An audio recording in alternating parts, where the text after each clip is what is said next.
մեր հետ ոչ մի ընդհանուր կապ չունի հոգևորությունը։ Մենք ուղղակի այն անոթներն ենք, որոնց մեջ պետք է ինքը ապրի։ Եթե այդ պահը ստացվեց, դա կլինի մեծ երջանկություն։ Եթե այդ պահը չստացվեց, մենք հələ կտառապենք։ Դրա համար Աստծո խոսքը լսողները շատ են, բայց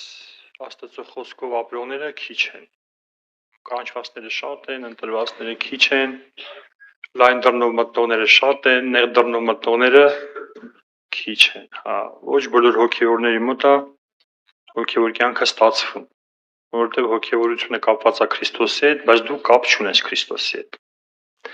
Համար եթե կապը չկա Քրիստոսի հետ, հոգևորությունը չի ստացվում։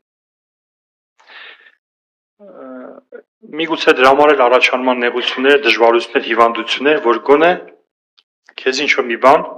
բացվի եւ լուսավորվես։